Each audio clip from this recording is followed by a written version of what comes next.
আমাদের শো এখন লাইভ। আশা করি আমাদের আওয়াজ শোনা যাচ্ছে। আপনারা কমেন্ট করে জানাতে পারেন আমাদের আওয়াজ শোনা যাচ্ছে নাকি।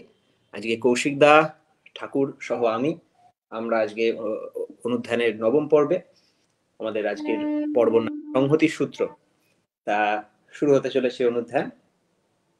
আর কয়েকজন আমাদের যোগদান করলে আমরা ইন্ট্রোটা স্টার্ট করে দেবো। তা কৌশিক দা, আমার আওয়াজ শোনা যাচ্ছে তো? বেশ, কিছু সাউন্ড বলো, তাহলে আমিও শুনতে পারি। হ্যাঁ, শোনা যাচ্ছে। Thank you. ওকে, তো আমরা ইন্ট্রো স্টার্ট করছি। কমেন্ট করে জানাতে পারেন আমাদের আওয়াজ শোনা যাচ্ছে নাকি। এনজয়, জয়গুরু।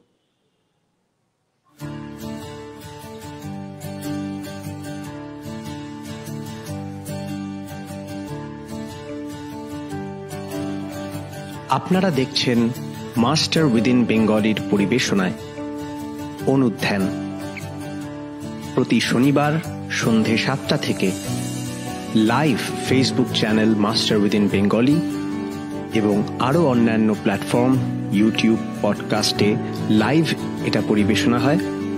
আপনারা আরও মানুষের কাছে এটা শেয়ার করে দিন এবং দেখতে থাকুন আজকের অনুধ্যানের পর্ব।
বন্দে পুরুষোত্তমম।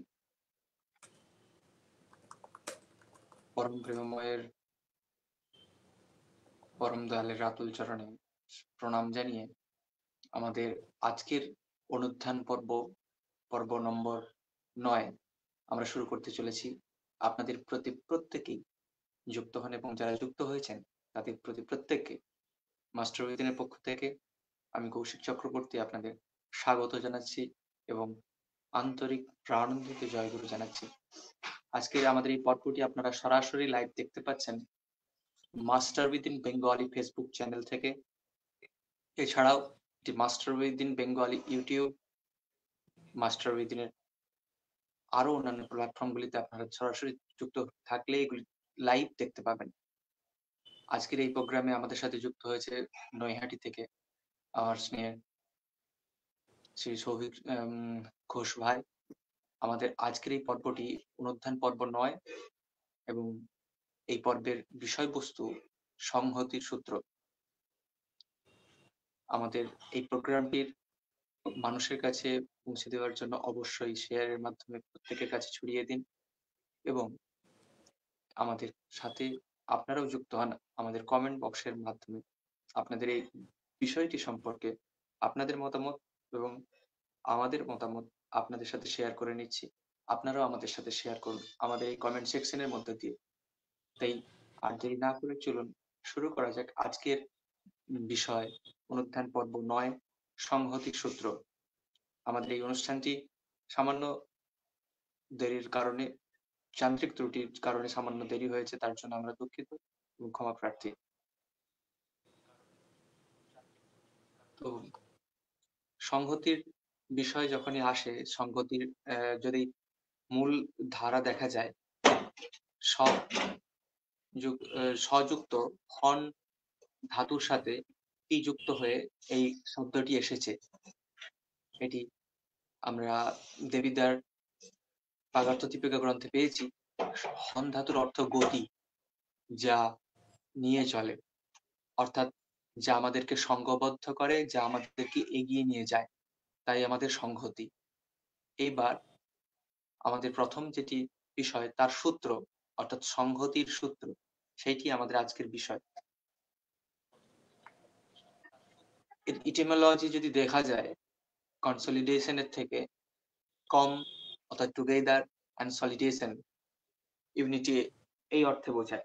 টু মেক সলিড, সলিডেশন অর্থাৎ টু মেক সলিড, অর্থাৎ একসাথে আমাদের যে সলিড বা একসাথে সংঘবদ্ধ দৃঢ়তা যে তৈরি করে, সেটাই সংহতি।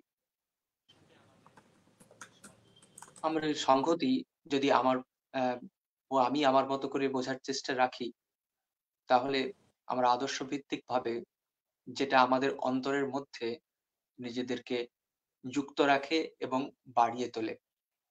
সেই যুক্ত রাখার মধ্যে দুটো ভাব থাকে, একটা অন্তরের মধ্যেকার ভাব, একটা বহির্জগতের আমাদের বোধ এবং করার ভাব, যেটা করার মধ্য দিয়ে বোধে তৈরি হয় এবং সেটাই অন্তরের ভাবকে আরো বেশি জাগিয়ে তোলে। সংহতির আরো একটা দিক দেখা যায়, যে শ্রী শ্রী ঠাকুরের অনুশ্রুতি গ্রন্থে ৭ম খণ্ডে এটি সংগৃহীত।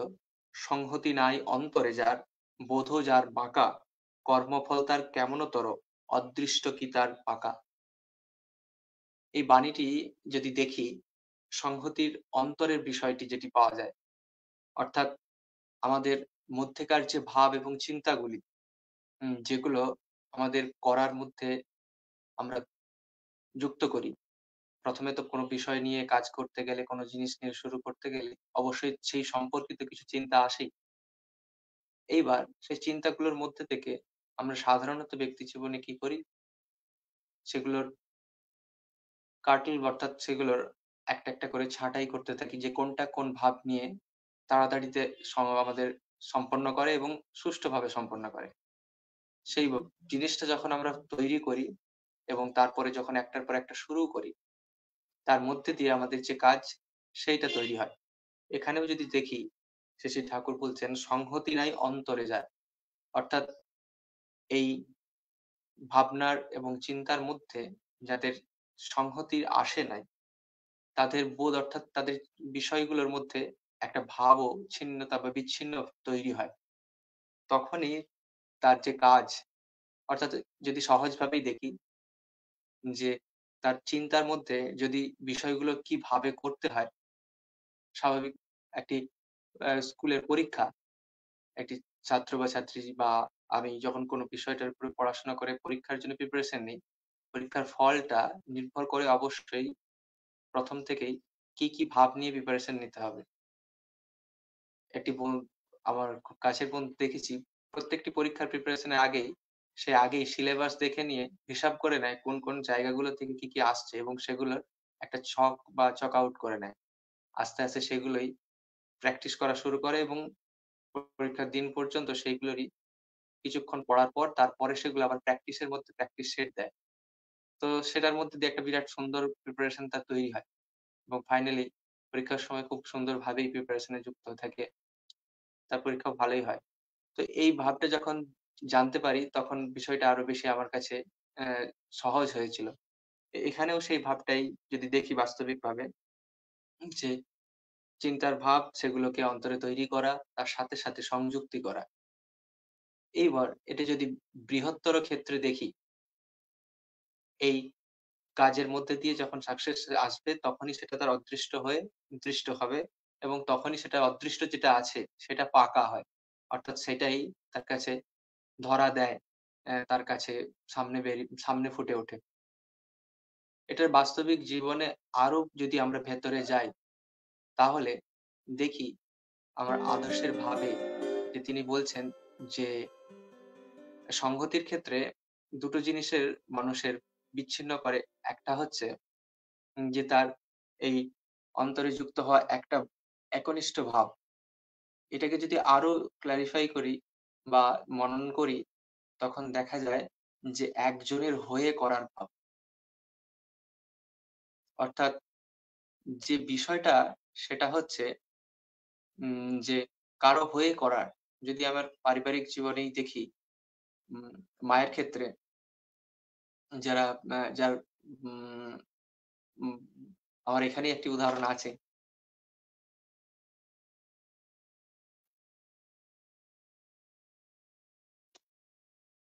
সৌভিক এই বিষয়টাতে আরো বেশি রিলেট করতে পারে। তাই ওকেও এই জন্যই এখানে নিতে চাই।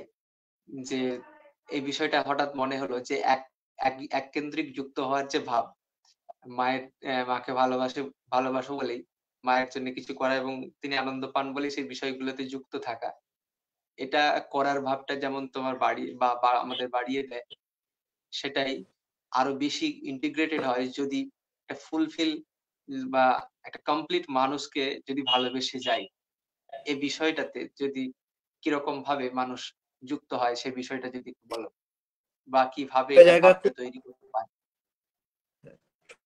আমি শ্রী শ্রী ঠাকুর, আমার সর্বোত্তম শ্রী শ্রী ঠাকুরের কাছে সকলের মঙ্গল প্রার্থনা করি, এবং আমার শ্রদ্ধেয় দাদা কৌশিক দাকে আমার প্রণাম জানাই, জয়গুরু জানাই। তা একটা একটা একটা একটা কথা আমার খুব ভালো লাগলো যখন তুমি বলছিলে না যে কনসলিডেশন, সংহতি। কনসলিডেশন মানে হচ্ছে সলিডিফাই হওয়া। ওটা আমার খুব ভালো লাগলো, এবং আমরা যদি ভালো করে দেখি, এটা আমি জানতাম না, এখন আমি বললে বলে আমার মাথায় আসলো যে কনসলিডেশন। তো কন মানে কিন্তু দুটো কনের অর্থ আছে। একটা হয় কন মানে বাজে, যেমন বলে না এ একটা কন আর্টিস্ট, মানে ভিলেন। হ্যাঁ, কোন আর্টিস্ট? কন আর্টিস্ট। আরেকটা কন আছে, যেমন কনসেন্ট্রিক, কনসেন্ট্রেশন। হ্যাঁ, ওই কন মানে হচ্ছে টু কানেক্ট। কন মানে কানেক্ট। তাহলে কনসলিডেশন হয়ে গেলে হবে যুক্ত হওয়ায় সলিডিফাইড হওয়া। যুক্ত যত আমরা হব তত আমরা সলিডিফিকেশনের দিকে যাব। এখন সলিডিফাই মানে কি? সলিডিফাই মানে এটা খুব সহজ ব্যাপার। আমরা ছোটবেলা থেকে পড়ে এসেছি, এই যে আবহাওয়ার মধ্যে যে গ্যাস, এই যে ঘরে ধূপকাঠি ধূপ দেওয়ার জন্য এটা গ্যাসটা সর্বত্র ছড়িয়ে আছে। হ্যাঁ, ঘরের একটা কোনায় কেউ যদি একটা সেন্ট দেয়, সে সেন্টটা ছড়িয়ে যায়। গ্যাসের ধর্মই হচ্ছে, গ্যাস মানে বাষ্প, বা এর ধর্মই হচ্ছে যে ওদের যে মলিকিউল গুলো একজন আরেকজনের থেকে অনেক দূরে দূরে থাকে। যখন একটু ঠান্ডা করা যায়, আরো ঠান্ডা করা যায়, ওটাকে লিকুইড করা যায়, তখন ওই মলিকিউল গুলো আরো কাছে আসতে থাকে। হ্যাঁ, আরো কাছে আসতে থাকে। আর যত কাছে আসতে আসতে যখন একটা ফেজ টার্ন, তখন ওটা হয়ে যায় লিকুইড। আমরা আরো ঠান্ডা করি, আরো ঠান্ডা করি, তখন মলিকিউল গুলো আরো কাছে চলে আসে, তখন আস্তে আস্তে ওটা হয়ে যায় সলিড। তেমন বাষ্প থেকে, জলীয় বাষ্প থেকে জল হয়, জল থেকে বরফ হয়। এইভাবে দেখতে গেলে এই বাষ্পটাই কিভাবে সলিডিফাই হলো, এটাই হচ্ছে সলিডিফিকেশনের প্রসেস। তাহলে আমরা দেখতে যাচ্ছি বাষ্পকে ফু দিলেই নষ্ট করে দেওয়া যায়, জলকে একটু এরম করলে শেপ বদলে দেওয়া যায়, আর সলিডকে কিন্তু চট করে শেপ বদলানো যায় না। সলিডকে ভাঙতে অনেক এনার্জি দিতে হয়। তাহলে প্রতিটা অণু পরমাণু একজন আরেকজনের যত ক্লোজ চলে আসছে, তত কিন্তু জিনিসটার শক্তিটা তত বেশি হয়ে যাচ্ছে। তাই জন্য শ্রী শ্রী ঠাকুর বলছেন যে ওই ধৃতি আনে সহানুভূতি, সহানুভূতি আনে সংহতি, আর সংহতি আনে শক্তি, আর শক্তি আনে সম্বর্ধনা। আমরা সোসাইটিতে যে একটা সম্বর্ধনা চাইছি, সম্যক বর্ধন, সব দিক দিয়ে এক্সপ্যানশন, টাকা পয়সার দিক দিয়ে এক্সপ্যানশন, মনের দিক দিয়ে এক্সপ্যানশন, খাদ্য খানার দিক দিয়ে এক্সপ্যানশন, স্বাস্থ্যের দিক দিয়ে এক্সপ্যানশন, সব দিকে এক্সপ্যানশন চাইছি, মানে সম্যক বর্ধন চাইছি, সব দিকে বেড়ে যাওয়া চাইছি। কিন্তু এর জন্য যেটা করতে হবে, যে বিধিটা পালন করতে হবে, সেটা আমরা করছি না। তাহলে হবে না। যে যতটুক করছি তার ফল ততটুক পাচ্ছি। তাহলে কি বলছেন? সম্বর্ধনা আসে হচ্ছে শক্তি থেকে। যত শক্তি তত সংবর্ধনা। আমরা দেখলাম কি করে লিকুইডের থেকে সলিডের শক্তি বেশি, সলিডকে মেরে ভাঙতে হয়, লিকুইডকে মারতে লাগে না, এরকম করলে ভেঙে যায়। তাহলে ওই সম্বর্ধনা হবে যদি শক্তি থাকে, আর শক্তি আসে সংহতির থেকে। তাহলে সংহতিটা যে কত ইম্পর্টেন্ট সেটার জন্য আমাদের বিশাল একটা কিছু পড়াশোনা করতে হবে না, আমরা আশেপাশেই দেখি, ছোটবেলা থেকেই আমরা গল্প শুনে আসছি, হ্যাঁ, এবং আমরা সবাই কম বেশি সবাই সংহতি ভালোবাসি, সবাই সংহতি, কেউ চাই না যে সব সময় আমাদের যুদ্ধ লেগে থাকুক, আমার পক্ষে কেউ না থাকুক, এরকম কেউ চাই না, আমরা সবসময় সংহতি ভালোবাসি, একসাথে থাকতে ভালোবাসি। কিন্তু এই সংহতি রাখার জন্য কি করণীয়? আমরা এরকম শুনি যে হিন্দুদের অবনতির একটা কারণ হচ্ছে নাকি যে হিন্দুরা দলে দলে বিভক্ত, তাই না? হিন্দুরা দলে দলে বিভক্ত, কোনো সংহতি নেই, কোনো ইউনিফাইং সেন্টার নেই।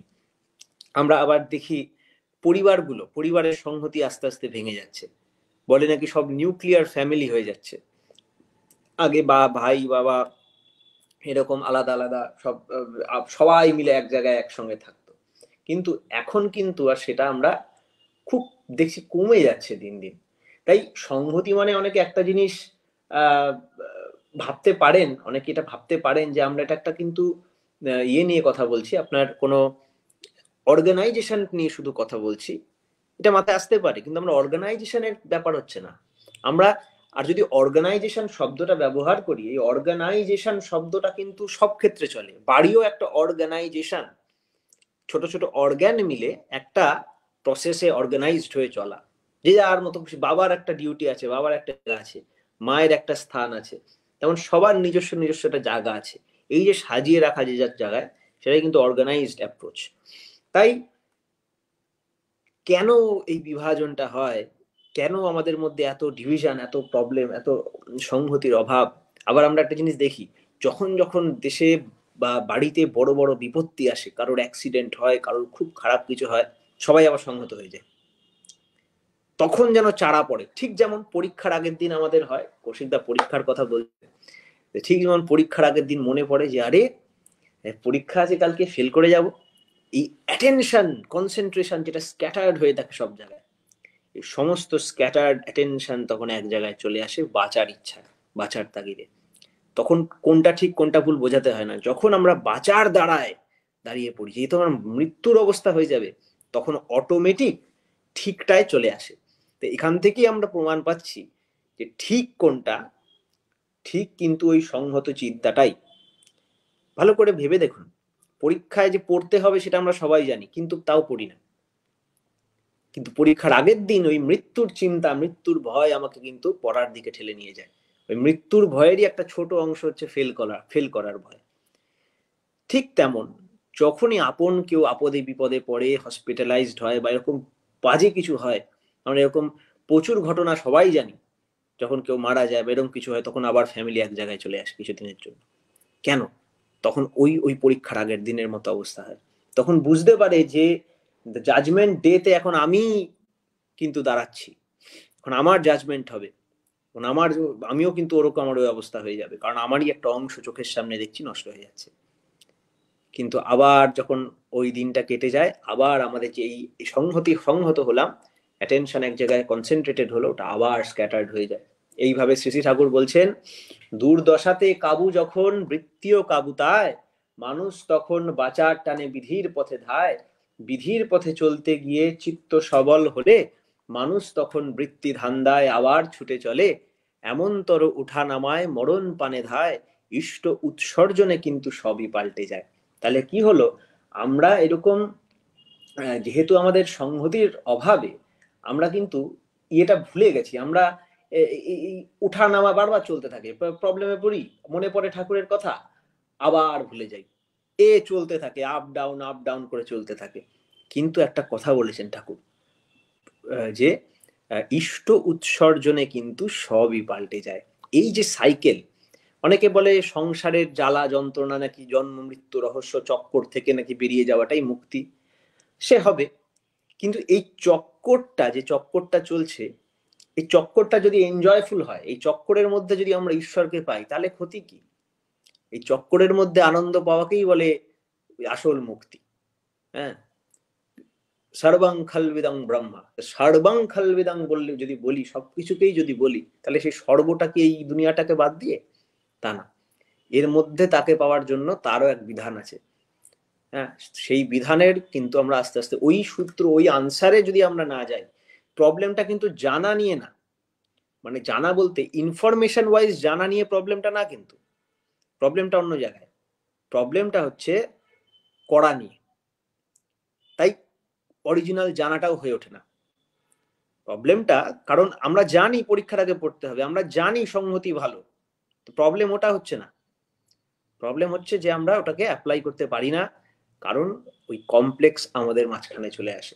তাই শশী ঠাকুর এই যে বলছেন, auto interdepending fellow feeling is the root of independence বা ইন্টারডিপেন্ডেন্স। যখন এই ইন্টারডিপেন্ডেন্স বেড়ে যায়, যখন ওই অণুগুলো কাছাকাছি, কৌশিকদার কিছু নেটওয়ার্কের ইস্যু হচ্ছে নাকি জানি না, কৌশিকদা স্ক্রিনটা স্প্লিট হয়ে গেছে, পোর্ট্রেটে চলে গেছে। তাই ইন্টারডিপেন্ডেন্সে যদি আমরা দেখি, যত ইন্টারডিপেন্ডেন্স বাড়বে, আসলে ইন্টারডিপেন্ডেন্স হয়ে আছে, কিন্তু ওর মধ্যে যত আমাদের ফেলো ফিলিং বাড়বে, তত কিন্তু আমাদের অ্যাকচুয়ালি আমরা ইন্ডিপেন্ডেন্স হব। আমরা ইন্ডিপেন্ডেন্ট হওয়া মানেটা কি? ইন্ডিপেন্ডেন্ট মানে এই যে যখন বলে কেউ বাবা মার ক্লাস ইয়ের থেকে মুক্ত হয়ে বলে আমরা ইন্ডিপেন্ডেন্ট, কেউ একা আমি নিজের পায়ে দাঁড়িয়েছি। এই জায়গাটা ভালো করে বুঝতে হবে। শরীর থাকতে শরীর খারাপ হবেই, হ্যাঁ, শরীর থাকতে শরীর খারাপ হবেই, হতেই পারে। আমাকে সেই বিধি পালন করতে হয়, এবং যতই বিধি পালন করি তাও শরীর একদিন না একদিন ক্ষয়ে পড়বে। তাহলে শরীর থেকে মুক্ত হওয়া মানে তো মরে যাওয়া। আমি শরীর থেকে মুক্ত হয়ে গেলাম, মরে গেলাম, তাহলে এই মরে যাওয়াটা কি মুক্তি? মরে যাওয়াটা ইন্ডিপেন্ডেন্স? তাহলে সবচেয়ে ভালো আপনাদের মানে ওই রকম ডেফিনেশন না। ঠাকুর বলছেন মুক্তি এলো সেই মনের গ্রন্থি ভেঙে চুরে ইষ্টনিষ্ঠ যেই। তাহলে মনের যে গ্রন্থিগুলো আছে, যেটা দিয়ে আমরা আমাদের বডির মধ্যে কনফাইন্ড, এই না যে বডির ভিতরে বাইরে ওইসব না, বডির মধ্যে কনফাইন্ড, আমরা বডি ছাড়া কিছু ভাবতেই পারছি না, এই সামান্য এইটুকু বডি ছাড়া কিছু ভাবতেই পারছি না। এখানে একটু দাগ হলো, ও বাবা ব্যথা ব্যথা, এই নিয়ে আমার মন খারাপ হয়ে গেল। একটু চুল পড়ে যাচ্ছে, ওই নিয়ে আমার মন খারাপ হয়ে গেল। সব সময় এইটুকু একটা বডির মধ্যে নিয়ে, ওই জন্য বেশি করতে করতে ওই ম্যানিয়া, ওসিডি হয়ে যায়। তখন কিছু গায়ে ওঠেনি, তখনও মনে হচ্ছে যেন চুলকাচ্ছে, এরকম মানসিক বিকার হয়ে যায়। তাই এইটা কিন্তু ইন্ডিপেন্ডেন্স না। ইন্ডিপেন্ডেন্স মানে থেকেও আমি ঊর্ধ্বে থাকবো, আর তার জন্য কিছু বিধি পালন করতে হয়। আর এখন সংহতি, সমাজ সংহতির ক্ষেত্রে আমরা এরকম বডি নিয়ে কেন বলছি, অনুপরমাণু নিয়ে কেন বলছি? কারণ জিনিসটা কিন্তু এরকম ছোট জায়গা থেকেই স্টার্ট হয়। প্রবলেমটা বাইরে থাকে না, প্রবলেমটা ভিতরেই আছে। ব্যক্তি দম্পতি গৃহ সমাজ রাষ্ট্রোদ্ধারণে যজন যাজন ইষ্ট ভীতি সস্তায়নী প্রবর্তকম প্রাচ্য প্রাতিচ্য নিয়ন্ত্রণে বর্ণাশ্রমানুশাসকম। শ্রী ঠাকুর এই যজন যাজন ইষ্টভৃতি দিয়ে যে এত সুন্দর যে একটা প্রসেস আমাদের কাছে একটা কনসোলিডেট করে দিয়ে গেছেন, এই প্রসেসটা কিন্তু ওই ব্যক্তি থেকে স্টার্ট হয়। ব্যক্তি দম্পতি, আবার এরকম না যে আগে ব্যক্তি তৈরি করে নেবো তারপরে দম্পতি তৈরি, ওরম না, একটা কন্টিনিউয়াস প্রসেসের মধ্যে দিয়ে চলে। কারণ যাজন করতে গেলেই যজন লাগে, যজন করতে গেলেই যাজন লাগে, এই সব কটা মিলে একটা টোটাল 3টে পিলার একসাথে তৈরি করে করে করে করে আমরা এগোবো। তাই এবার যদি সোসাইটাল পদ্ধতির, সোসাইটির ব্যাপারে আসি, তাহলে আমাকে দেখতে হবে যে এই যে ভাঙন ধরে, এই যে সংহতির বিকার ঘটে, এই বিকার ঘটার কারণটা কি, কিসের জন্য আমাদের এই বিকারটা ঘটছে, সেইটা নিয়ে আমরা একটু দেখবো শ্রী ঠাকুর কি বলছেন। একটা সাংগঠনিক ব্যাপারে আমরা যেতে পারি তার, আচ্ছা এখান থেকে আমরা এটা পড়ি। আলোচনা প্রসঙ্গের প্রথম খণ্ডে তিনি বলছেন সৃজন ও সংগঠন কর্ম সম্বন্ধে কথা উঠল। শ্রী ঠাকুর কথায় কথায় বললেন কনসলিডেশন বা সংহতি যে হয় না, তার দুটো কারণ আছে। প্রথম, কমপ্লেক্সের নার্চারের জন্য ঠাকুরকে ইউটিলাইজ করা।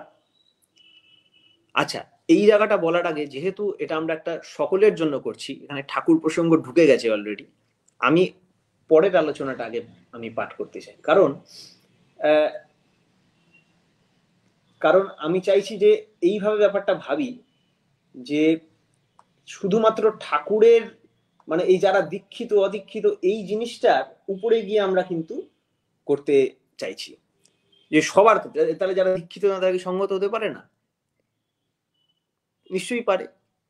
কিন্তু ওইটাকেই যখন আমি লং টাইমের জন্য টেনে নিয়ে যাব, ওইটাকেই যখন আমি, যদি আমি আজীবনের জন্য চিরন্তন করতে হবে, তখন কিন্তু আমার একটা আদর্শ দরকার হবে।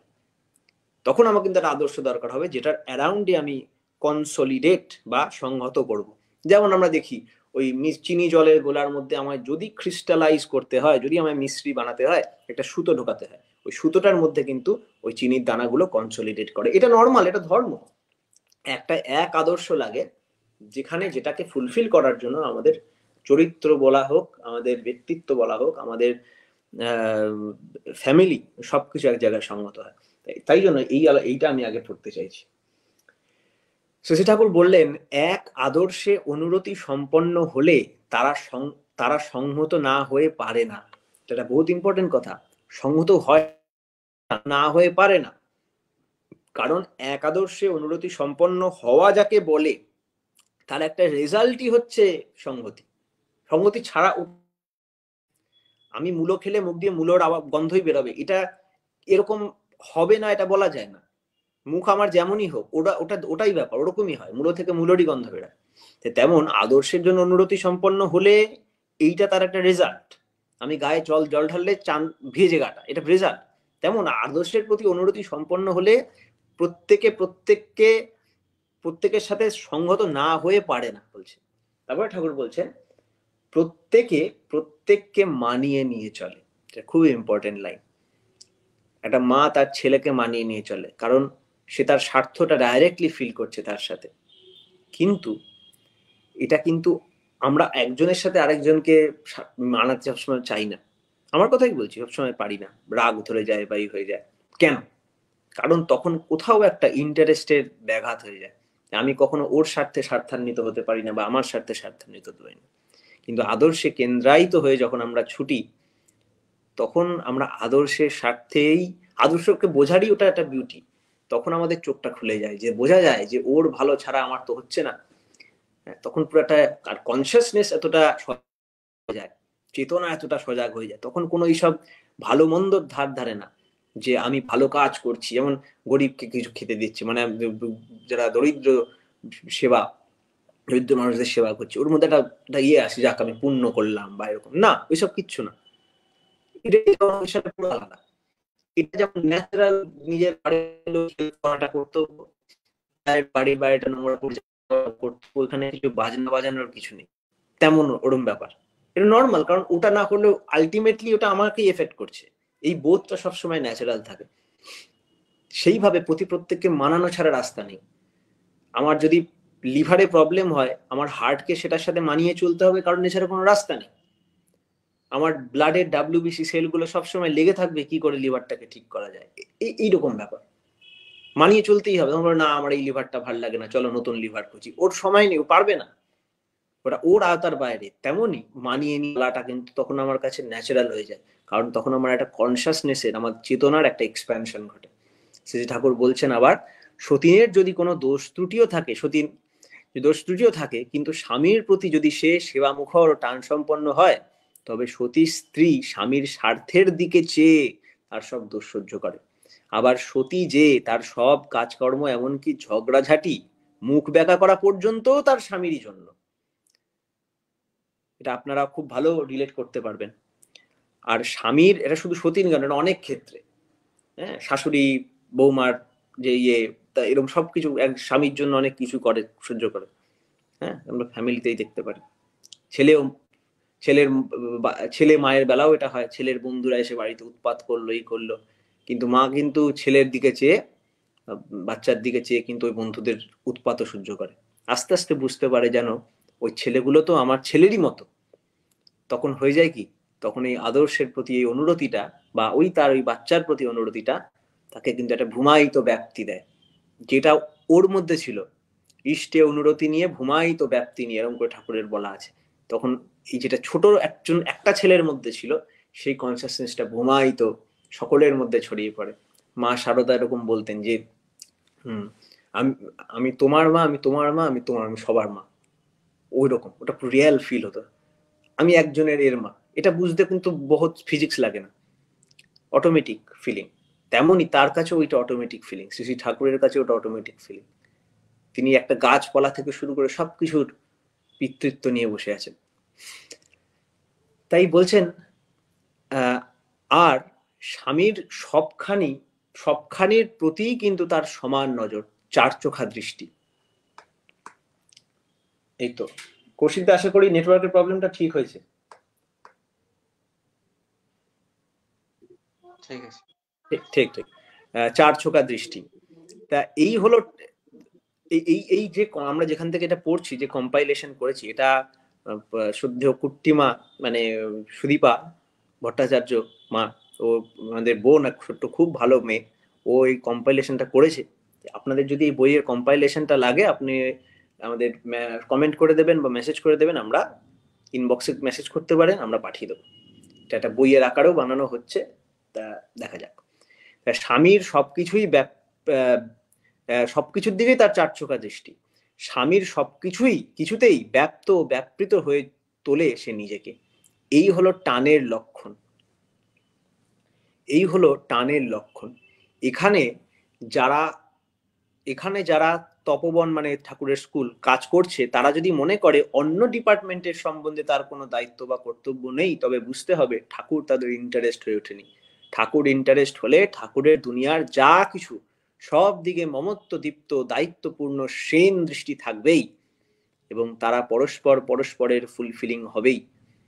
প্রত্যেকে তার নিজস্ব কর্তব্য দায়িত্ব তো সুষ্ঠুভাবে উদযাপন করবেই, সঙ্গে সঙ্গে তার জ্ঞান বুদ্ধি ও সামর্থ্য মতো অপরকে সাহায্য করতে চেষ্টা করবে, অনধিকার চর্চা না করে।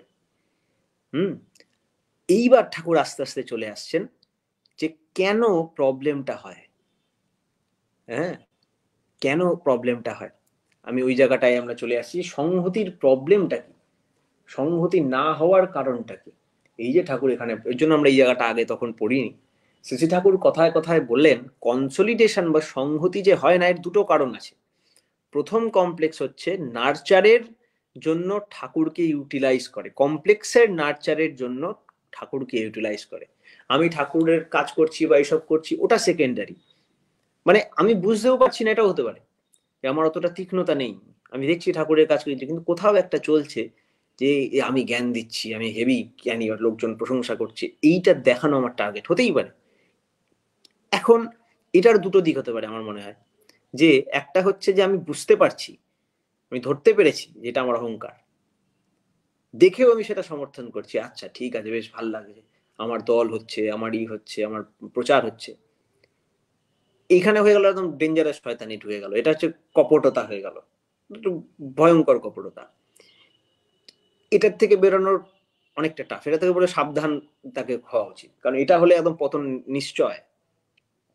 আমি জানি যে আমি নিজের প্রচার করছি, আমি জানি যে আমি আমারই সুনাম হবে বলে ঠাকুরের কাজ করছি, আর তাও যদি নিজেকে ঠিক না করি, তাহলে পুরো বরবাদ হওয়ার রাস্তায়। আপনি যদি কোনো সৎসঙ্গের মধ্যে, সৎসঙ্গ মানে কোনো সাধু সঙ্গ বা কোনো শ্রী ঠাকুরের ভক্তের সাথে নিয়মিত যোগাযোগ না থাকেন, খুব টাফ। তা আমরা নিজে দেখেছি।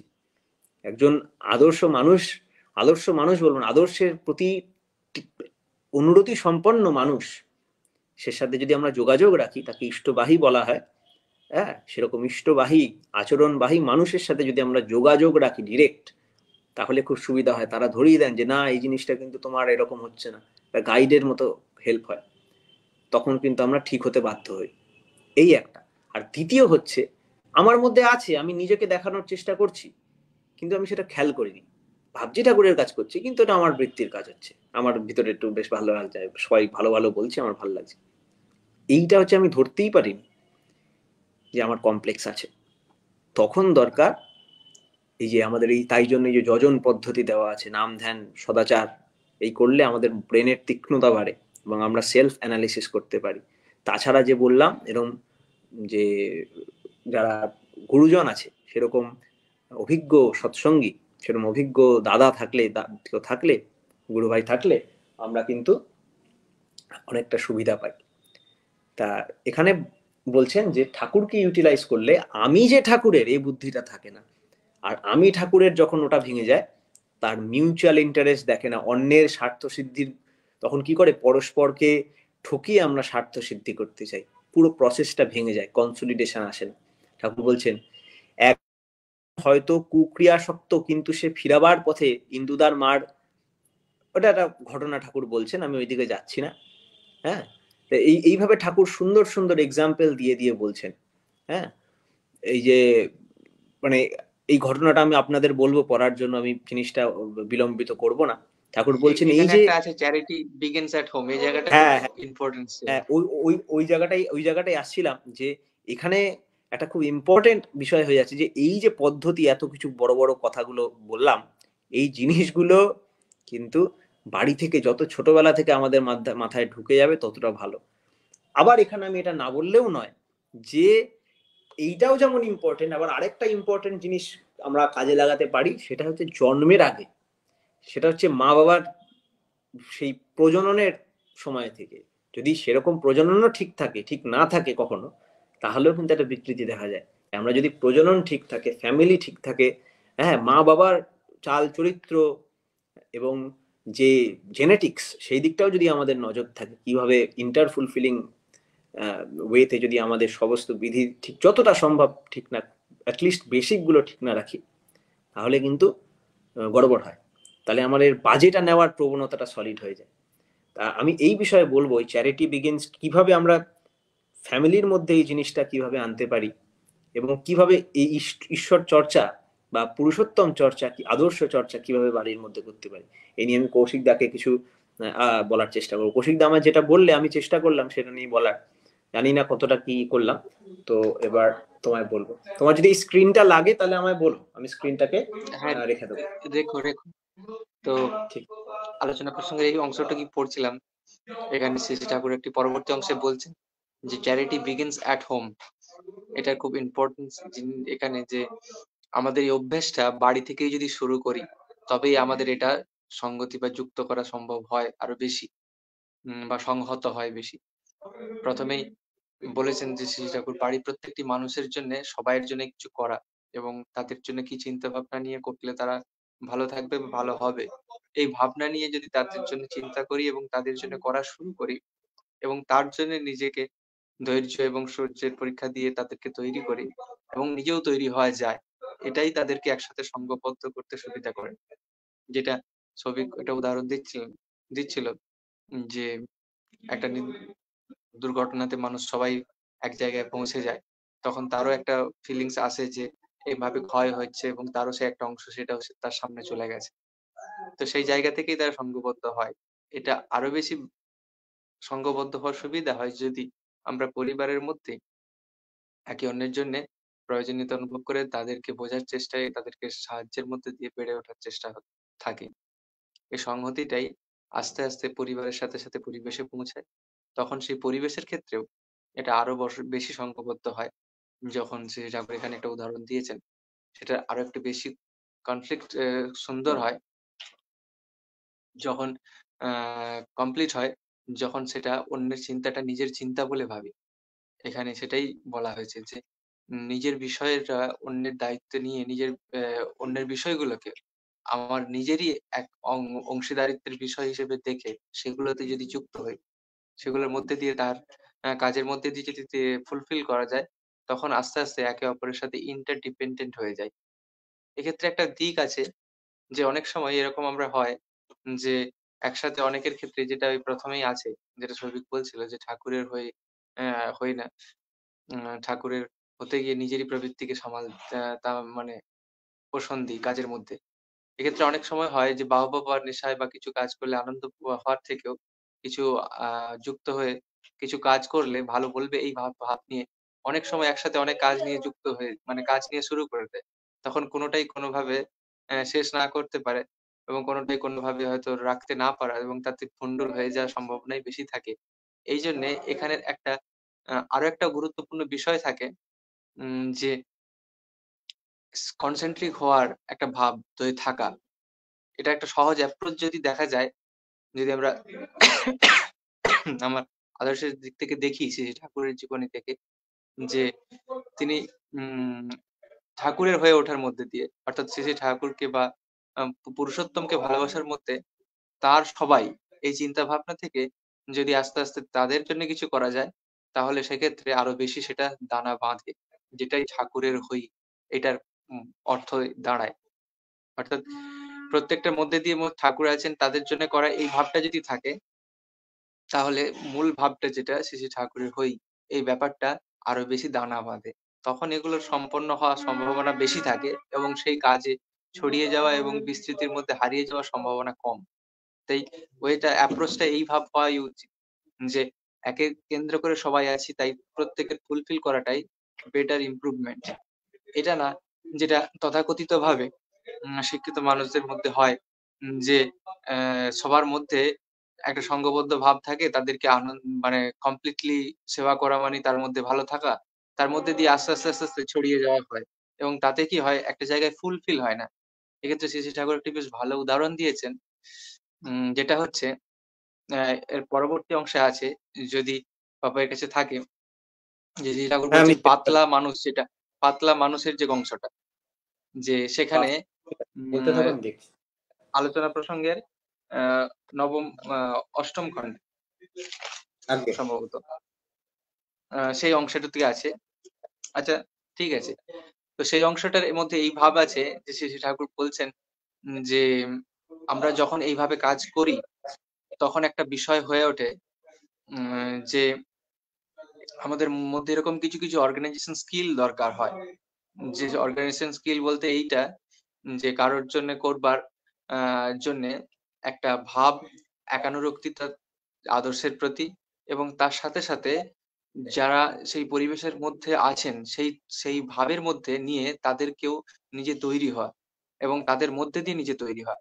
এক্ষেত্রে সে বলেন যেটা আমরা খুব বেশি ভাবে আমাদের লক্ষ্য রাখা উচিত, যে আমি যদি যদি পরিবেশের একটি মানুষ, আমার পরিবারের একটি মানুষ যদি তৈরি হয় তার মতো করে আদর্শের অনুপ্রেরণায়, তাহলে তার মধ্যে দিয়ে আমার বাহবা পাওয়ার কোনো বিষয় থাকে না। সেক্ষেত্রে আরো একটি বিষয় যেটি তৈরি হয় সেটা হচ্ছে আমার তৈরি হয়, কারণ আমি তৈরি হই।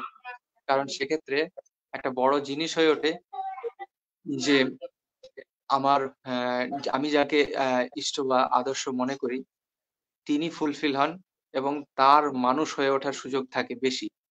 এটাই আরো বেশি সংঘবদ্ধ করে তোলে।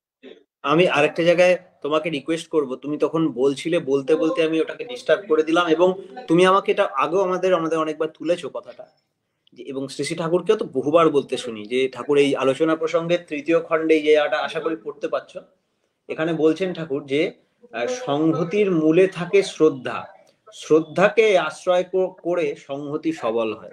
এই জায়গাটা যদি তুমি একটু কিছু বলে পড়ে বা কিছু বোঝাতে পারো আমাদের একটু।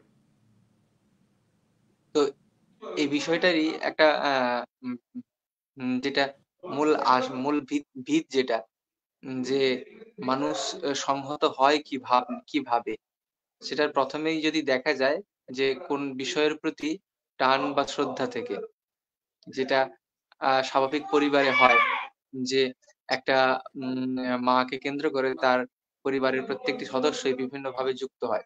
কেউ তার সন্তানেরা তাকে ভালো রাখার জন্য বা সে খুশি হবে তার জন্য করা থেকে শুরু করে, পরিবারের বাকি সদস্যরা তাদেরকে ভালো রাখা থেকে শুরু করে, আবার মা আবার পরিবারের প্রত্যেকটি সদস্যদের কিভাবে জীবনীয় পুষ্টি পাবে এবং তারা কিভাবে ভালো থাকবে সেই চিন্তা থেকে শুরু করে এটার একটা বিরাট ইন্টারডিপেন্ডেন্ট কম্বিনেশন তৈরি হয়, যেটাই পরিবারে কংক্রিট থাকে। এবং সেটা যখন আবার আরো একটা ওয়েতে ফুলফিল হয়, যখন সেটা আমার কোনো কমপ্লিট আইডিয়াল বা আদর্শের মধ্যে আমরা যখন তাকে ফুলফিল করতে এগিয়ে যাই। তো এটার মধ্যে একটা কমন ফ্যাক্টর হচ্ছে শ্রদ্ধা এবং শ্রদ্ধা ভিত্তিক আনতি করে করা। যদি আমরা প্রথমেই এই আলোচনা প্রসঙ্গে তৃতীয় খণ্ডে দেখি যে শ্রদ্ধাকে আশ্রয় করে সংহতি সবল হয়, এবং ধরেন আপনারা অনেকে শ্রদ্ধা করে, আপনাদের শ্রদ্ধাবান যারা তাদের মধ্যেও একটা পারস্পরিক শ্রদ্ধা ও প্রীতির সম্পর্ক গড়ে ওঠে। এটাই যখন পরিবারের মধ্যেও একইভাবে যখন শ্রদ্ধাবান থাকি আমরা আমাদের গুরুজনদের প্রতি, তখন আমাদের মধ্যে একটা প্রীতি এবং শ্রদ্ধার সম্পর্ক গড়ে ওঠে, হয়ে করার মধ্যে দিয়ে তাদেরকে নিজে হয়ে ওঠা সম্পর্ক থাকে। তারপর যে সংহতির মূল আছে একটি জিনিস, সেটি হলো আপনারা প্রতিনিধি যারা, তাদের চলন যদি মানুষকে শ্রদ্ধা উদ্দীপ্ত না করে ক্ষতবিক্ষত করে তোলে, তখন আপনার প্রতি শ্রদ্ধা দরুন যাদের ভিতরে একটা সংহতির ভাব ফুটে উঠেছিল, সেই সংহতি অনেকখানি বিপর্যস্ত হয়। এটা একটা খুব ইম্পর্টেন্ট জায়গা, যেটা আমাদের ব্যক্তি জীবনে, আমার ব্যক্তি জীবনেও করা প্রয়োজন। যে যখনই সংহতিটা দানা বাঁধে এই ভাব নিয়ে, আমার নিজেরও যখন কিছু করা হয়, অর্থাৎ তার জন্য যদি কিছু করি এবং আমার নিজের ভেতরকার অন্তরের যে বিষয়গুলো, যে আইডিয়ালিজম প্র্যাকটিস, আমার ইষ্টের প্রতি যুক্ত হওয়া, তাতে নাম ধ্যানের সাথে ডাকা, সংহত হওয়া এবং তার প্রতি অনুরক্ত হয়ে কাজ করা, এই ভেতরের মধ্যেকার জিনিস তৈরি হলে তখন ভেতরে, তাই আমরা আমাদের আদর্শ ভিত্তিক কথায় প্রথমেই আসি যজনের ব্যাপারটাতে। এই তার মধ্যে দিয়েই তৈরি হওয়াটা তৈরি হয়, এর মধ্যে দিয়ে যদি তৈরি হয় তখন তার ভেতরকার বৈশিষ্ট্যগুলো সংহত হয় এবং অনেকে তাতেই যজন শ্রদ্ধার বিষয়টা ভাব তবেই ফুটে ওঠে। হ্যাঁ, অনেকে যজন বিষয়টা অনেকে নাও জানতে পারে। যজন মানে ওই নাম হ্যাঁ, ধ্যান এগুলোর কথাই তো বলছো। হ্যাঁ, যজনের ব্যাপারটা এইটাই, যেটা আমরা প্রায় আদর্শ কেন্দ্রিক যারা যুক্ত তাদের ক্ষেত্রে প্রায় একটা কমন ওয়ার্ড। তবু যজন বিষয়টা এটাই, যেটা আহ প্রত্যেকটা দিন আমি আমার কর্মের মধ্যে দিয়ে যাকে আমরা আইডল বা আদর্শ বলে মনে করি, তার বিষয়গুলো প্র্যাকটিস করা, সেটা নামের মধ্যে দিয়ে যুক্ত হওয়া, তার চিন্তার মধ্যে দিয়ে, মননের মধ্যে দিয়ে সেই চরিত্রগুলোকে নিজের মধ্যে ফুটিয়ে তোলা, যেগুলো ভালো এবং সবগুলোই ভালো, এবং তার মধ্যে দিয়ে নিজের করা, যে প্রত্যেকদিন আমরা যেরকম স্ত্রীর জন্য, বাবা মায়ের জন্য কিছু করি, তাদেরকে কিছু দিলে, ফুলফিল করলে আনন্দ হয়, সেই রকম আমার ইষ্ট, আমার পরমপিতা ভেবে তার জন্য কিছু করা এবং তার মধ্যে দিয়ে নিজে কর্মী হয়ে ওঠা, এবং সেটাই আমাদের প্রত্যেক দিনের যজন হয় এবং সেই যজনটাই পরে চরিত্রে গেঁথে ওঠে। তো এই ভাব নিয়ে যখন আমরা সংহত হই, তখনই শ্রদ্ধার দরুন সেগুলো ফুটে ওঠে সংহতিতে। এবং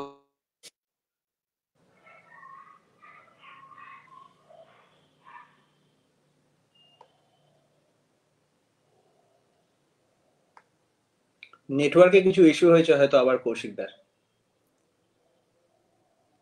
তা কৌশিকদাকে আমি বলবো আবার জয়েন করতে। আসলে এত কমেন্ট এবং এত ইয়ে আসছে, সবকটা রিপ্লাই দিতে পারছি না। তা একজন প্রশ্ন করছিলেন এই বিষয়ে, যে একজন প্রশ্ন করছিলেন যে এত এই কথাগুলো এতক্ষণ যা হচ্ছিল সব বুঝতে পারছি, কিন্তু নাম ধ্যান বা এই ধরনের টপিকটা কোত্থেকে চলে আসলো? সংহতি ছিল বুঝতে পারছি, সংহতি দরকার, সবার সবার প্রতি শ্রদ্ধা দরকার, ইত্যাদি ইত্যাদি। এর মধ্যে নাম ধ্যান কোথার থেকে চলে আসলো? যাক কৌশিক, নেটওয়ার্ক ঠিক হয়েছে? হ্যাঁ, হ্যাঁ, হ্যাঁ, কল এসেছিল একটা। হ্যাঁ, যাক, তো এটা একজন মেসেজ করছিলেন যে নাম ধ্যান কোথার থেকে আসলো। তাই ব্যাপারটা কিছুই না, একটা জাস্ট শর্টে এখানে বলতে চাই যে কয়েকটা, আমরা যেমন আচ্ছা একটা এক্সাম্পল দিচ্ছি। ধরেন আমি ভালো করে পড়াশোনা করছি না, স্কুলে পড়াশোনায় মনোযোগ দিতে পারছি না। আমাকে একদিন স্যার আমার মাকে বলছে যে, আমি তখন অনেক কম খাওয়া দাওয়া করতাম, উল্টো পাল্টা খেতাম, চিপস এটা ওটা খেতাম, বলতে ওর খাওয়া দাওয়া ঠিক করুন, ও কিন্তু পড়াশোনা করতে পারছে না। সেদিন আমার মাথায় সেম প্রশ্ন এসেছিল, যারা পড়াশোনা করছি না অন্য কিছু বলতে পারতো, খাওয়া দাওয়ার কথা কোথা থেকে চলে আসলো? আমি চিপস খাই বলে আমি পড়াশোনা করতে পারছি না নাকি? এটা কিরকম এক্সকিউজ হলো? পরে আমি বুঝতে পারলাম না, খাওয়া দাওয়ার সাথে রিলেশনই না, খাওয়া দাওয়া আমাদের যেভাবে বডিটাকে রাখে, হয়তো বারবার পটিতে যাচ্ছি, টায়ার্ড হয়ে যাচ্ছি, শরীর আর দিচ্ছে না, ক্লান্তি সিস্টেমটাকেই নষ্ট করে দিচ্ছে। এই সিস্টেমটার ডিসহারমনির জন্য আমার পড়াশোনা ক্ষতি হচ্ছে। তেমন এটা যেমন একটা ফিজিক্যাল ওয়ে হলো, তেমন মেন্টাল কিছু ব্যাপার আছে, মেন্টাল কিছু এক্সারসাইজ আছে। শ্রদ্ধা ওটা একটা মেন্টাল এক্সারসাইজ, তেমন নাম ধ্যান এমন একটা সাইকোফিজিক্যাল এক্সারসাইজ। শ্রী ঠাকুর বলছেন যেমন মনোযোগ দেওয়া এটা একটা মেন্টাল এক্সারসাইজ, খাওয়া এটা একটা ফিজিক্যাল এক্সারসাইজ, খাওয়া নিয়ন্ত্রণ করা এটা ফিজিক্যাল এক্সারসাইজ। নামটা হচ্ছে দুরকম, দুটো মেলানো এক্সারসাইজ। শ্রী ঠাকুর বলছেন the psychophysical molding of objects and affairs for the purpose of fulfillment of the principle by by shortening the reaction time is the fundament of concentration and meditation. তাহলে এটা একটা psychophysical moulding. তেমন মানে psycho মানে মাথা আর মন, এবং physique মানে বডি, দুটোর ওপরই কাজ করে। এই যে কথাগুলো হচ্ছিল, চারিত্রিক ব্যাপার, এই যে কমপ্লেক্স, কোন মাথার মধ্যে কোনটা চারা দিচ্ছে, কার জন্য প্রবলেম হচ্ছে, এগুলো ডিডিউস করার জন্য একটা মেন্টাল ক্ল্যারিটি দরকার। এই যে আনন্দ উৎফুল্লতার ভিতরে যে এনার্জি, কনস্ট্যান্ট এনার্জি, এইগুলোর জন্য একটা মেন্টাল স্টেট দরকার। তা নাম বা এই প্রসেসের মধ্যে যে ভাইব্রেশন গুলো আছে, প্র্যাকটিসটা যেটা, এই এক্সারসাইজ, এই সাউন্ড এক্সারসাইজ যেটাকে বলে, এটা সাউন্ড দিয়ে আমরা এক্সারসাইজ করি, ইন্টারনাল সাউন্ড। এটা যখন আমরা এক্সারসাইজ করি তখন কিন্তু আমাদের মধ্যে ওই সূক্ষ্ম সূক্ষ্ম ধারাগুলো আমরা ধরতে পারি, আমাদের সূক্ষ্মতাও বাড়ে, গ্রহণ ক্ষমতাও বাড়ে, আমরা সহ্য স্থৈর্য সবকিছু ঠিক হতে থাকে। তা ওই জন্য নাম ধ্যান এত ইম্পর্টেন্ট, এমনি এমনি করি না। হ্যাঁ, এবং এগুলোরও উপরে যে একটা আনন্দ আসে নিয়মিত প্র্যাকটিস করার পর, সেটা তুলনাতীত। আর এই এত কিছু কেন্দ্রীভূত, এত কিছু হয়ে যায় শুধুমাত্র নামের প্রতি আসক্তির থেকে। আমরা যুগ যুগ ধরে শুনে আসছি যে নাম সেই কৃষ্ণ, ভজনিষ্ঠা করি, নামের সহিত বাধা আছে আপনি শ্রীহরি, এরকম একটা কথা শুনে আসছি। হ্যাঁ, হি কি যেন, in the beginning was the word and the word was with God and the word was God, এ আমরা শুনে আসছি কবে থেকে। হ্যাঁ, তা তেমনি যে ওয়ার্ড, যে নাম, সেই নামই হচ্ছেন তিনি, যার মধ্যে সেই নামটা রিয়েলাইজড হয়েছে, সে মানুষটা। তাই সবকিছু ঘুরে ফিরে কিন্তু আদর্শে চলে আসছে। আদর্শ হচ্ছে সেই নামের প্রতীক। আবার আদর্শকে আমি ধরে রাখলাম, পকেটে রাখলাম, অথচ নাম বা তার প্র্যাকটিস গুলো করলাম না, তাহলেও অ্যাকচুয়ালি আদর্শকে ধরেছি কিনা সন্দেহ। হ্যাঁ, আমি মাকে ভালোবাসি, মার জল তেষ্টা পেয়েছে, আমি এরকম করে তাকিয়ে আছি মায়ের দিকে, এরকম হয় না। ওটাকে বলাই যায় প্রবলেম। তাহলে আছে, হয় আমার মাথায় প্রবলেম আছে, না হয় মাকে ভালোবাসি না। তো তেমনই আদর্শের প্রতি ভালোবাসা, তাহলে তার নিড গুলোকে ফুলফিল করার একটা ভিতরে আর্জ জন্মায়, তারই একটা হচ্ছে এই যজন এবং যাজন। তো এই এই হচ্ছে ব্যাপার। কৌশিকদা কন্টিনিউ। এই কথাটা বলতে গিয়ে একটা জিনিস খুব সুন্দর ঘটনা মনে পড়লো, যে যখন ক্লাস 9 পড়ি সম্ভবত, সেই সময় আমাদের একজন বাংলার শিক্ষক মশাই বলেছিলেন যে পড়াশোনা করতে গেলে নাম ধ্যান করতে হবে, একটু বাড়িতে গিয়ে নাম ধ্যান করো, তাহলে তোমাদের পড়াশোনাটা আরো বেশি সুন্দর হবে। তখন এই ভাবনাটাই মনে এসেছিল, যেটা তুমি খাওয়ার কথা বললে, নাম ধ্যান করলে আবার পড়ায় কি হয় পরে, এই যেটা বললে সলিডিফিকেশন কনসেন্ট্রেশনে, এবং তাতে প্রত্যেকটা চিন্তার একটা সমন্বয় হয়। এটার একটা ভালো দিক আছে, সংহতির সাথে এটার সাথে যুক্ত, যেটা প্রায় আজকের দিনে খুব একটা বড় কনসার্নের ক্ষেত্রে দেখা যায়। যে বিভিন্ন পুরুষোত্তম যারা এসেছেন বিভিন্ন সময়ে, তাদের যে বিভিন্ন মানুষজনদের জন্য করা এবং তাদের বিভিন্ন মানুষজনদের জন্য যে বলা, এবং তারা তাদেরকে ভালোবেসে সংহত হয়ে সেই মানুষটাকে ফুলফিল করেছেন, সেটাই তো ভক্ত। এবং তাদের সেই সংঘটাই করে কমিউনিটি হয়ে গেছে। একটা আশ্চর্যজনক ব্যাপার যে সময়ের সাথে সাথে যিনি বললেন, ওনার জন্যই, ওনাকে ধন্যবাদ, ওনার জন্যই সেই বিষয়টা আমারও মনন করার মতো আসলো, যে সত্যি দাদাকে জয়গুরু জানাচ্ছি, উনি বিষয়টা ধরিয়ে দিলেন যে সংহত হয়, সংহতি এখানেই আসে সংহত হওয়ার মধ্যে দিয়ে, যেটা সৌভিক বলছিল, যে এর মধ্যে যে সংহত ব্যাপারটা, আমরা বিভিন্ন পুরুষোত্তমকে তো ভালোবাসি, বিভিন্ন জন তাদের বিভিন্ন চিন্তার স্তর থেকে তারা সেই ভাব নিয়ে সেগুলোকে বোঝেন বা দেখেন। এইবার বর্তমান সময়ে যে সমস্যাটা একটা আসে, যে সেই পুরুষোত্তমের যারা অনুগামী ভালোবাসেন, তারা কিন্তু সংহত হয়ে অন্যদেরকে আর মানতে বা তাদেরকে স্বীকার করতে পারে না। মানে তাদের মধ্যে সহজ সেই ভাবটা জেগে ওঠে না, যে অন্যের মধ্যেও তার পুরুষোত্তমের যে বৈশিষ্ট্য সেগুলো ফুটে উঠছে কিনা, যাকে অন্যরা পুরুষোত্তম বলছেন তিনি সেই ফুলফিলার হচ্ছেন কিনা, বা তার মধ্যে দিয়ে সে আধুনিক বিষয়গুলো দেখতে পাচ্ছে কিনা, যেটা তিনি বলেছেন বা যেটা তিনি তাকে ফলো করেন। এখানেই আসে যে আমাদের প্রত্যেক দিনের অনুচর্যা, যেটা যজনের মধ্যে পড়ে, প্রত্যেক দিনের প্র্যাকটিস। এটার একটা বড় উদাহরণ যদি দেখতে পাই ভক্তবীর হনুমানের কাছে, যিনি যখন শ্রীকৃষ্ণকে দেখেছিলেন তখন একটা বড় কথা বলেছিলেন, যেটা এখনকার দিনে খুব প্রচলিত, যে শ্রীনাথে জানকীনাথে অভেদ পরমাত্মনে তথাপি মম সর্বস্ব রাম কমল লোচন। এই যে কথাটা, এটা যদি দেখা যায় যে তিনি সর্বত্র কিভাবে সংহত হয়েছিলেন, তার শ্রেষ্ঠ একটা উদাহরণ। তিনি পুরুষোত্তম শ্রীকৃষ্ণকে দেখে তার যে আত্মার স্বরূপ শ্রী রামচন্দ্র, যাকে তিনি পুরুষোত্তমের রূপে সাধনা করেছেন, অনুভবে বোঝার চেষ্টা করেছেন, তাকেই তিনি তার উপলব্ধিতে দেখতে পাচ্ছেন, এবং তাতে সংযুক্ত হয়েছেন বলেই তিনি পরবর্তীর মধ্যে সেই ভাবটাও লক্ষ্য রাখছেন, কিন্তু তিনি বলছেন নিষ্ঠা ভক্তি সমস্ত কিছুই তিনি রামের লোচনে দিয়েছেন কমল কমল করে।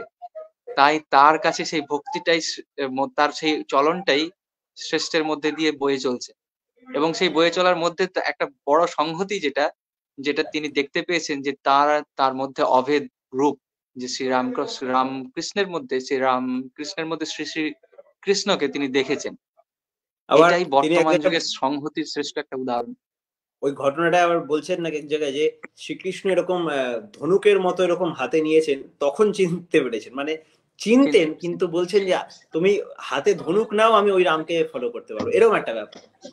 কিন্তু হেল্প করেছেন কিন্তু কৃষ্ণকে সর্বস্ব দিয়ে, তাই না? বাচ্চারা ডিস্টার্ব করছে না?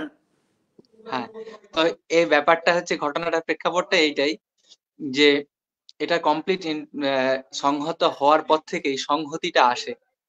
সংহত না হলেই সংহতি নিয়ে সমস্যা হবেই। তো এই ভাবটাই আমাদের একটার সাথে যুক্ত হতে আরেকটা জায়গায় যুক্ত করে। এরই প্রেক্ষাপটে আরেকটা জিনিসে আসি, শ্রী শ্রী ঠাকুরের গ্রন্থে শ্রী শ্রী ঠাকুর বলছেন যে আমাদের সংহতি নষ্ট হয় কিভাবে, শ্রী শ্রী ঠাকুরকে জিজ্ঞাসা করা হচ্ছে। তিনি বলছেন যে ভক্তদের ভিতর যদি দ্বন্দ্ব, অসহিষ্ণুতা এবং অনৈক্য প্রীতি, এগুলি প্রীতির অভাব সূচিত করে, যে তারা যে যে আদর্শের প্রতি যুক্ত হয়েছেন তাতে সংযুক্ত নয়। শাশ্বত বাণীর অখণ্ডতে 403 নম্বরে রয়েছে। অর্থাৎ অনুরক্তির ভিতর দিয়ে এগুলো তৈরি হয়। যদি সাধন পদ্ধতিতে এগুলো অনুরক্ত না হই বা তার সাথে যুক্ত না হই, তাহলে এই সংহতি কখনোই সংহত করে আমাদেরকে যুক্ত রাখে না। যেটা সমস্ত ক্ষেত্রেই হতে পারে, পূর্ববর্তী পুরুষোত্তমদের অনুগামীদের ক্ষেত্রেও হতে পারে, বর্তমান পুরুষোত্তম অনুগামীদের ক্ষেত্রেও হতে পারে।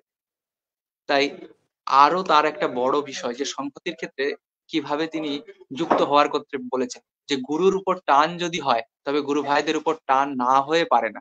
একেই সংহতির শ্বাস নাড়ি আলোচনা প্রসঙ্গে 7ম খণ্ডে 237 নম্বর বাণীতে তিনি বলেছেন। তাহলে কর্মীদের ইষ্টমুখী চলন অবশ্যই এই সংহতি বেঁধে রাখতে এবং সংহত করতে সাহায্য করে। এবং এই জায়গায় তার একটা বড় বিষয়ে কনসার্ন আছে। তিনি যেটা বলেছেন যে সংহতি দিয়ে যেগুলো পুরুষোত্তমের বিষয়গুলো আছে সেগুলোর বিরুদ্ধে, যেগুলো বিকৃত, সেগুলোর বিরুদ্ধে যে চলন নিয়ে তৈরি হয় সেগুলোর বিরুদ্ধে রুখে দাঁড়াতে হয়, তাতে বৈশিষ্ট্যের দৃঢ়তা আসে। তার জন্য আবার সংহতি লাগে। আবার এটা বলেছেন এগুলো হয় কারণ কেন, যে অনুসরণকারী যে পুরুষোত্তমরা আছেন, তাদের যে অনুসরণকারীরা আছেন, তাদেরকে যারা অনুসরণ করে তারা যদি বিকৃত ভাব নিয়ে অনুসরণ করে তাহলে তাদের মধ্যে এই ভাবটা সহজেই চারিয়ে যায় এবং তখনই সেটা নিয়ে তৈরি হয় বিভিন্ন দ্বন্দ্ব, বিভিন্ন সমস্যা। তাহলে একটা কত সহজ বর্তমান আমরা দেখতে পাই, বর্তমানে এটা কত বড় সমস্যা আমরা এর মধ্যে দেখি প্রায়, যে মানুষ ভাঙতে ভাঙতে ক্ষুদ্র হয়ে গেছে, ভুলেই গেছে যে একটা মানুষের সাথে একটা মানুষের পারস্পরিক সম্পর্ক কি হতে পারে, যে আবার আমরা আমরা এটা একটা মানুষ। এটা কিন্তু ওই জায়গাটা দেখার লক্ষণীয় যে যখন প্রবলেম আসে তখন কিন্তু আবার ইউনাইটেড হয়ে যায়। হ্যাঁ, তখনই আবার ইউনাইটেড হয়। তার মানে আমরা জানি যে ইউনিটিটা কিন্তু ঠিক, মানে জানাতে অসুবিধা নেই, করার বেলায় অসুবিধা। তাই এখন কে আমাদের, যখন আমি একলা থাকবো, যখন আমি লেপের মুড়ি দিয়ে আরামসে থাকবো, যখন কোনো নিড, মানে পরোক্ষভাবে কোনো নিড নেই যাকে বলছি, ওই টাইমে কি করে আমাকে কেউ ঠেলা দেবে, সেটা আমাকে কিভাবে, আমার অন্তঃকরণ আমাকে কিভাবে করাবে, তার একমাত্র কিন্তু উপায় ওই যে তুমি যে স্পিরিচুয়াল প্র্যাকটিস গুলো বললে। শ্রী ঠাকুর, এই যে শুনছি আজকাল শ্রী ঠাকুরের তপবিধায়না বইটা নিয়ে নাকি কে মন্দ কথা বলেছে শুনতে পাচ্ছিলাম। তপবিধায়নার প্রথম বাণী আছে, শ্রী ঠাকুর বলছেন স্বভাবই সিদ্ধির প্রথম উপকরণ।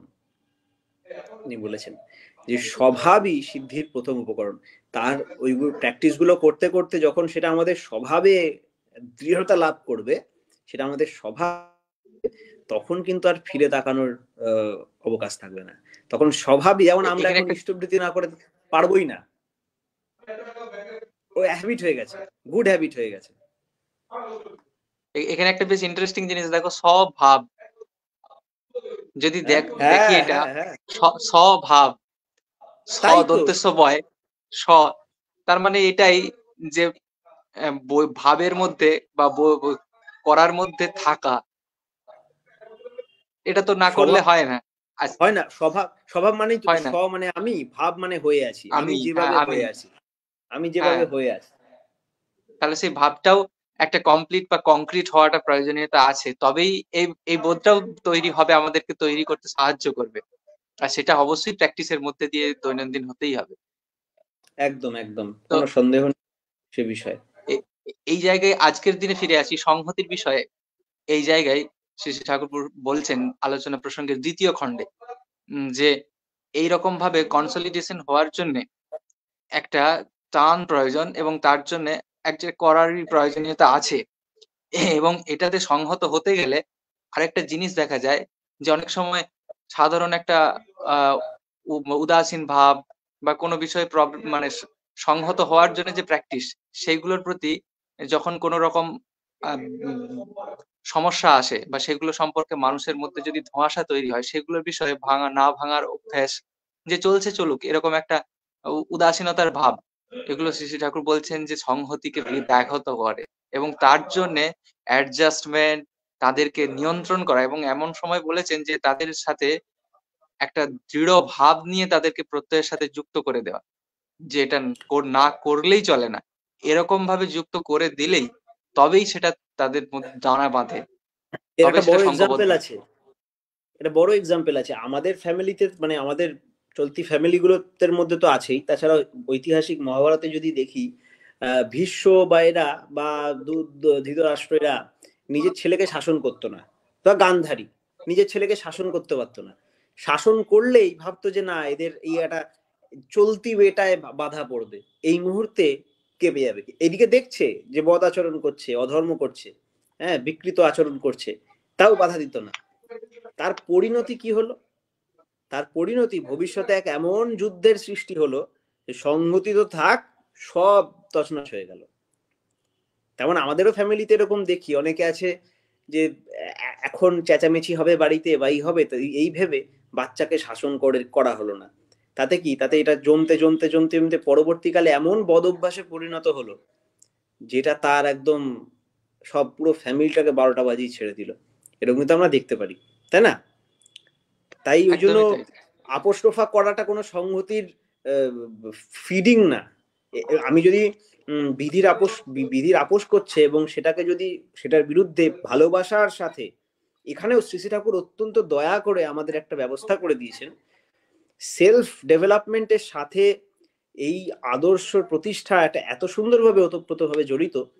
এই যে বিপরীতের সাথে যুদ্ধ, অধর্মের সাথে যুদ্ধটা, ধর্মের পক্ষে যুদ্ধ মানেই অধর্মের পক্ষে যুদ্ধ, অধর্মের পক্ষে যুদ্ধটা যে এতটা বিউটি আছে এর মধ্যে, এটা ভিতরে বাইরে দু জায়গায় চলে।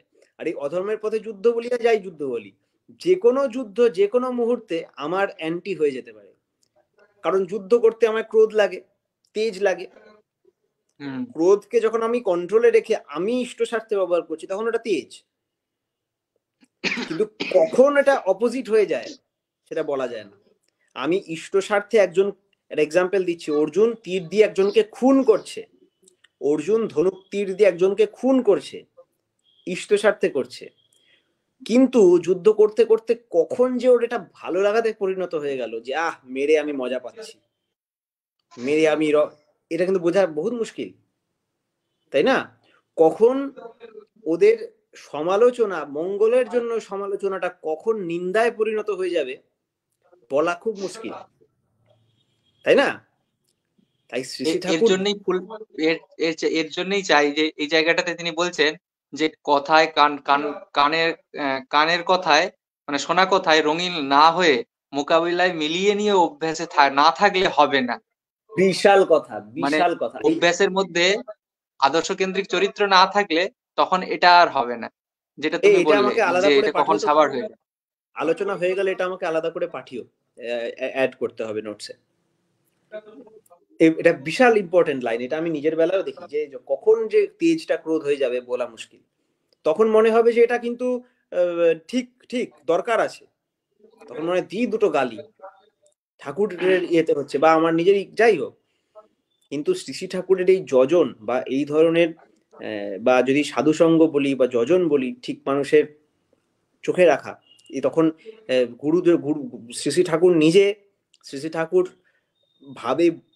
ভাবি এরকম মানুষ, এবং মা বাবা এই যে এনভায়রনমেন্ট যে তৈরি করেন তিনি দয়া করে, এবং তার কাজেরই বিউটি এটা।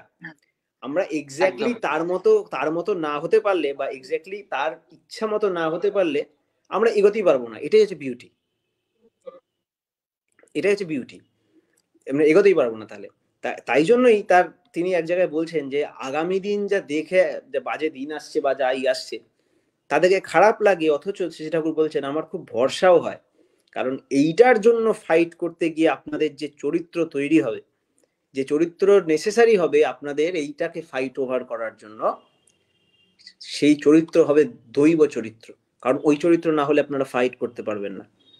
আর তাই ঠাকুরের মিশন নিয়ে এগোতে গেলে, আদর্শ প্রতিষ্ঠা, ইষ্ট স্বার্থ প্রতিষ্ঠা ভিতরে বাইরে, এটা করতে গেলে অটোমেটিক সেটা আসবে। আর সংহতি তো তার একটা রেজাল্ট মাত্র, ও না হয়ে পারবে না।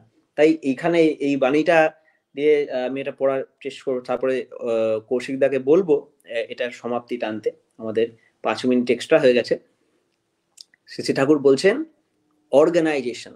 এখানে কিন্তু অর্গানাইজেশন মানে শুধুমাত্র একটা সংগঠন কথা বলা হচ্ছে না, বাড়িও তাহলে সংগঠন, মানে কোম্পানি ওরকম বলা হচ্ছে না। এটা সংগঠন, একটা বাড়ি যেমন সংগঠন, 5 জন মিলে এক জায়গায় বন্ধুর আড্ডা, ওটাও একটা সংগঠন। হ্যাঁ, সব রকম সংগঠন। শ্রী ঠাকুর বলছেন when different systems bound together under a common ideal help one another in an interdependent and inter-interested manner to exist with life and growth in an automatic common run of life, it is an organization. Dislocation of this affinity and mutual service between one system and another bursts into a flow of rupture which creates disturbance and invites demolition. The Message, Volume 4. যখন আলাদা আলাদা system আমাদের bound করে একজন আদর্শকে কেন্দ্র করে, তখন তৈরি করে যে একজন আরেকজন অন্যের স্বার্থে স্বার্থান্বিত হয়ে চলার একটা বুদ্ধি দেয় আমাদের। এইভাবেই আমাদের অস্তিত্বটা জীবন ও বর্ধনের দিকে একটা অটোমেটিক কমন রান হিসাবে, ফ্যামিলি যেমন একটা অটোমেটিক মুভ, ফ্যামিলি মানেই আমরা বুঝি একসাথে চলা। এই আমরা সমাজ বলি, সমযুক্ত অজ, সম মানে একসাথে চলা, একসাথে চলার রাস্তা। আর এই ব্যাপারটাকেই অর্গানাইজেশন বলে। এই অর্গানাইজেশন ভাঙে দুটো কারণে, ডিসলোকেশন অফ দিস অ্যাফিনিটি আর মিউচুয়াল সার্ভিস। আদর্শের প্রতি ওই অ্যাফিনিটিটা যখন ডিসলোকেশন শব্দটা খুব ইম্পর্টেন্ট।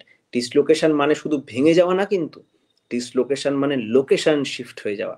ইষ্টের প্রতি টানটা যদি রিপ্লেসড বাই অন্য কিছুর টান হয়ে যায়, এই টানটা যদি ডিসলোকেট হয়ে যায়, মানে এই লোকেশনটা যদি চেঞ্জ হয়ে যায়, আমার সেন্টার যদি চেঞ্জ হয়ে যায়, সেন্টার অফ অ্যাটেনশন যদি চেঞ্জ হয়ে যায়, আর যদি মিউচুয়াল সার্ভিসটা চেঞ্জ হয়ে যায়, পারস্পরিক সেবায় কোনোভাবে বন্ধ করা যাবে না। যাজন সেবা, যাজনের মধ্যে কিন্তু অনেক কিছু পড়ছে, শুধু মুখে বলা যাজন না। যাজনের মধ্যে সেবা, সাহচর্য, সাহায্য সবকিছু পড়ছে ওর মধ্যে, যাজনের মধ্যে।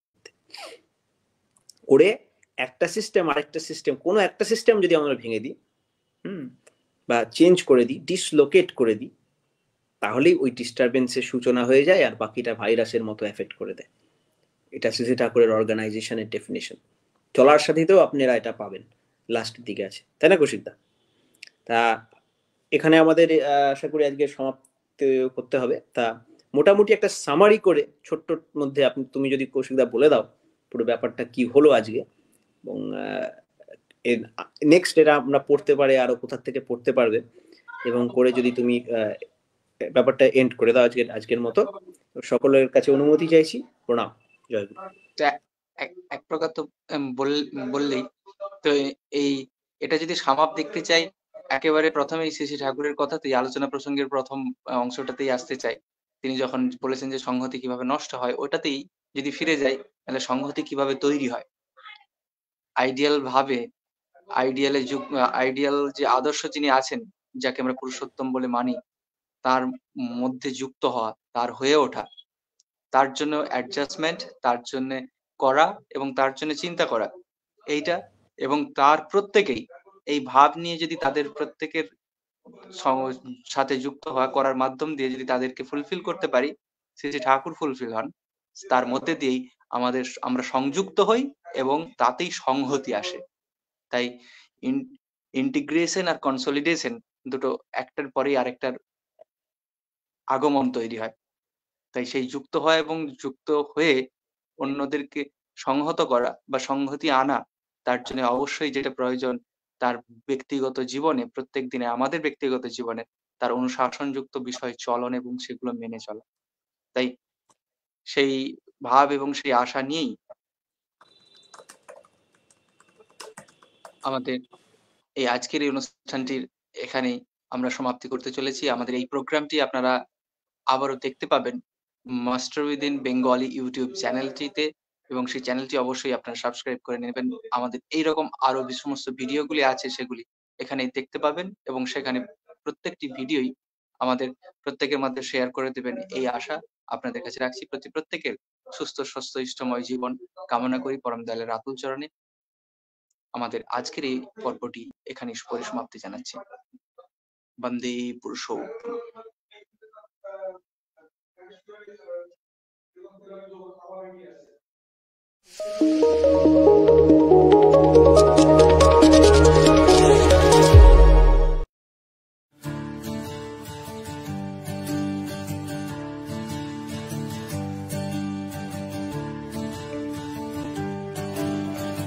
আপনারা দেখছেন মাস্টার উইদিন বেঙ্গলির পরিবেশনায় অনুধ্যান, প্রতি শনিবার সন্ধে 7টা থেকে live Facebook channel master within Bengali এবং আরো অন্যান্য প্ল্যাটফর্ম ইউটিউব পডকাস্টে লাইভ এটা পরিবেশনা হয়। আপনারা আরো মানুষের কাছে এটা শেয়ার করে দিন এবং দেখতে থাকুন আজকের অনুধ্যানের পর্ব।